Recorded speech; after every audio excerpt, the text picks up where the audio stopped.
SC ST OBC होने का दर्द SC ST OBC होकर ही समझा जा सकता है, पहली बात। दूसरी बात, गाइडलाइन SC ST OBC के लोगों ने नहीं बनाई, समिति ने बनाई है। समिति ने किस आधार पर बनाई? जिस तरह से लगातार हायर एजुकेशन सेंटरों में इस तरह के अपराधों की संख्या बढ़ रही है, 118% की वृद्धि हो गई, इसके आधार पर रिपोर्ट बनी है।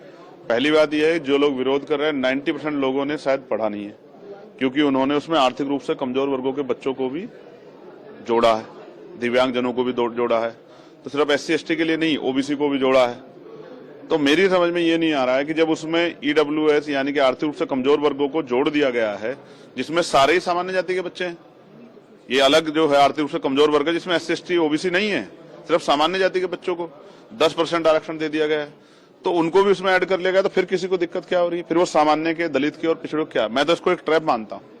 मैं मानता हूँ कि जैसे SC ST 2 अप्रैल 2018 में जो है आंदोलन के बाद उसको जो है मजबूत करने के बाद सरकार ने की, लेकिन आज भी लगातार 7 साल से कम जो मुकदमे हैं, 7 साल से कम जिनमें सजा है, उन पे वो गिरफ्तारी नहीं करती पुलिस। तो इम्प्लीमेंटेशन सबसे इंपॉर्टेंट होता है, तो सरकार इंप्लीमेंट तो करा नहीं पा रही। मैं आपको उदाहरण बताता हूँ, बच्चों की बात कर रहे हैं, प्रोफेसर, असिस्टेंट प्रोफेसर, एसोसिएट प्रोफेसरों के हाल पूछे आप जाके यूनिवर्सिटियों में।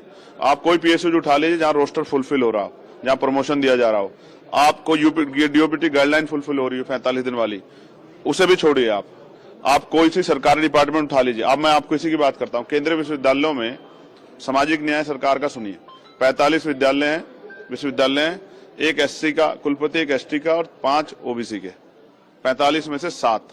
कितना सामाजिक न्याय देखिए। उससे आगे बढ़िए, OBC के 80% पद खाली है, ST के 83% पद खाली है और SC के 64% पद खाली है।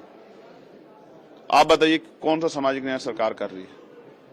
जो आंखों में दिख रहा है उस पर वो हो रहा है। मुझे ऐसा लगता है कुछ लोगों को जो अपना जन्म से अधिकार मानते थे, कमजोर वर्गों को, मैंने अपनी कानों से सुना, मैं बच्चों से बैठता हूं,